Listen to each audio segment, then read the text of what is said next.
hurled at me for daring to leave the house. I did exactly what most people do when they grow up in a society obsessed with weight loss and then find themselves unable to button their pants. I went on a diet. Dieting felt like unlocking a new level in life.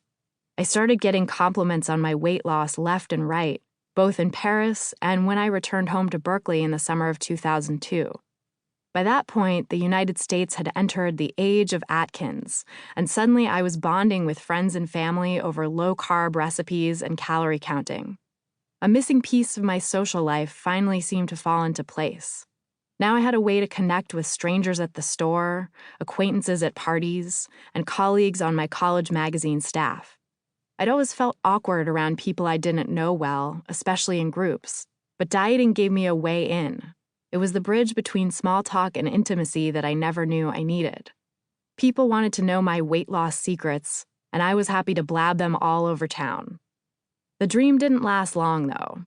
Within a couple of months, my shiny new life folded in on itself.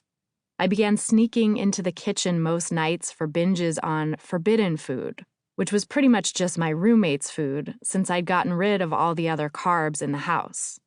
The guilt I felt for stealing from her was no match for my appetite, which was like a monster I was powerless to control. The next day, I doubled down on the diet and exercise to compensate.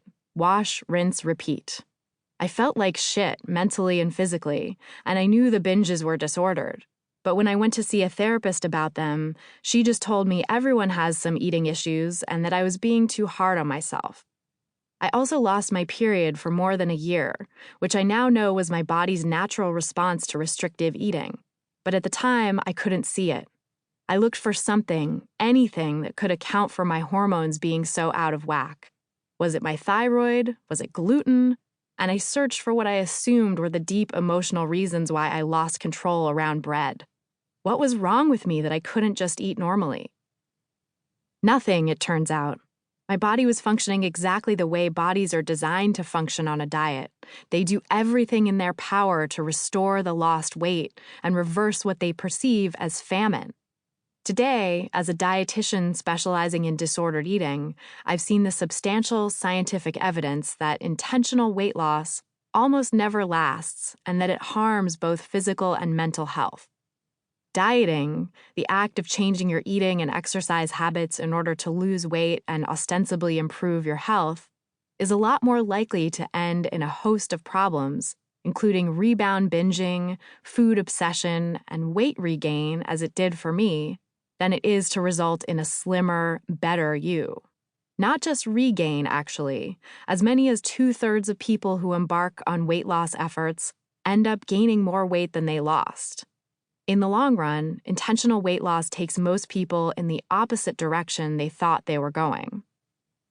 Despite the strong evidence against dieting, which has been covered over the years in hundreds of books, articles, talk shows, and other media outlets, millions of people still do it.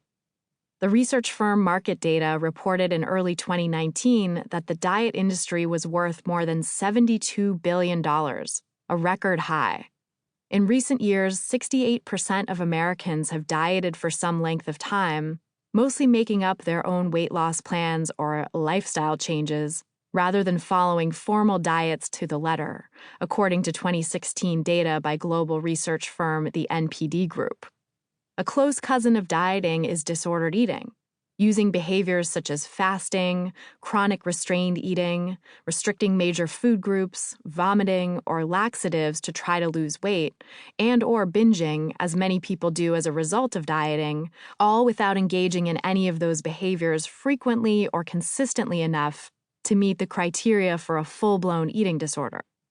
A 2008 survey by researchers at the University of North Carolina at Chapel Hill, in conjunction with Self magazine, found that 65% of American women between the ages of 25 and 45 have some form of disordered eating, and that another 10% would meet the criteria for eating disorders, although far fewer are actually diagnosed.